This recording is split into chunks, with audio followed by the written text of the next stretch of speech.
вазорати тандурустӣ ва ҳифзи иҷтимоии аҳолии ҷумҳурии тоҷикистон вобаста ба хабару овозаҳои самонаҳои интернетӣ ва шабакаҳои иҷтимоӣ дар робита ба марги як марди 60-сола дар беморхонаи марказии ноҳияи Ҷабор Расулов ва бистарӣ шудани 11 табибу парасторе ки ӯро муолиҷа мекарданд изҳорот додааст ки дар он аз ҷумла гуфта мешавад: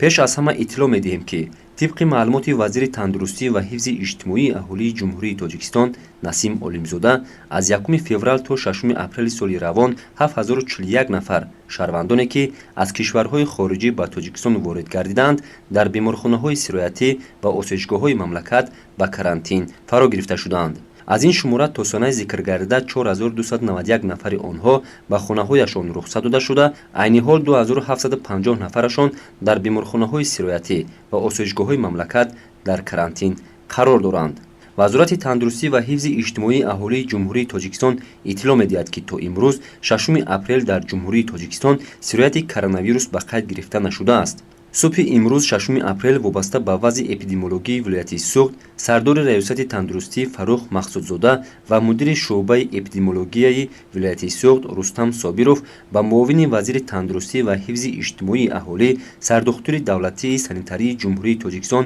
Мирҳамуддин Камолзода гузориш доданд. иттилоъ дода шуд ки вазъи эпидемиологӣ дар вилоят мӯътадил буда, ҳолати онҳое ки дар муассисаҳои тандурустии вилоят дар карантин қарор доранд мӯътадил мебошад. ҳарчанд ки миёни бистаришудагон нафарони бо ҳарорати баланд низ дарёфт карда шудаанд, вале ташхис нишон дод ки дар онҳо нишонаҳои сироятёбии коронавирус дида намешавад.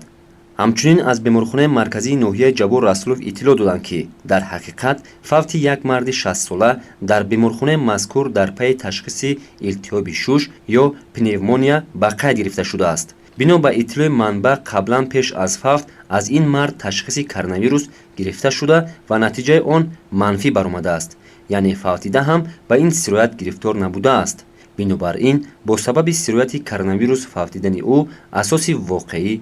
надорад.